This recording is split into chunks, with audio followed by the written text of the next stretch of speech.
নমস্কার সবাইকে, শুরু করছি নতুন আরও একটি ভিডিও। আর আজকে অনেক কাজ। সুন্দর করে তাহলে ঘরটা গুছিয়ে দাও, আমার কাজটা অনেকটাই কমে যাবে তাহলে। ঠিক আছে।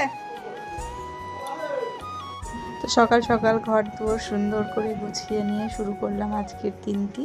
আর সকাল সকাল চলেও এসেছে রান্না করতে। আর এদিকে দেখো রান্নার জিনিসপত্রগুলো একে একে সব কিছু সুন্দর করে সাজিয়েও নিয়েছে। আর এদিকে কাটাকুটি করছে। আর রান্নাও কিছুক্ষণের মধ্যে স্টার্ট করে দেবে। তো রান্না স্টার্ট করার আগে আমার শাশুড়ি মা একটু পুজো দিয়ে দিচ্ছিল এখানটায়।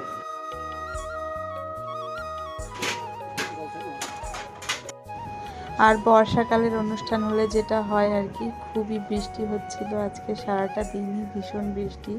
আজকে নয়, দুদিন ধরেই একভাবে বৃষ্টি হচ্ছে।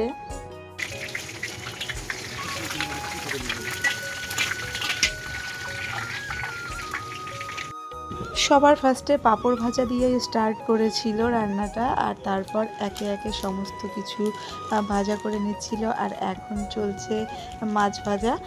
তো আজকের মেনুতে খুব সিম্পল একটা মেনু ছিল। আর মেনুতে ছিল ভাত, ডাল, শাক ভাজা, আর হচ্ছে একটা শুক্তো ছিল, তারপর মাছের ঝোল, চাটনি, পাঁপড়, দই, মিষ্টি, আরও অনেক কিছুই ছিল।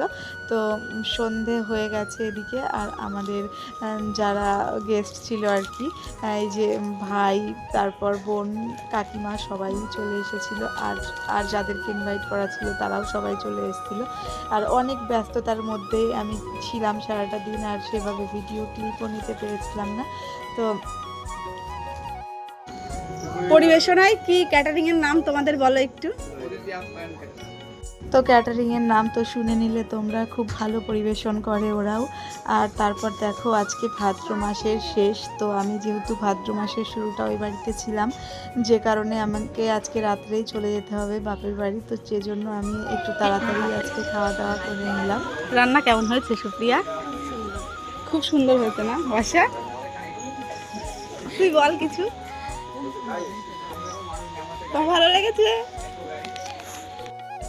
আর তারপর দেখো এখানে খাচ্ছিল রতন। অনেকগুলোই দেওর আছে আমার, তার মধ্যে এই যে একজন।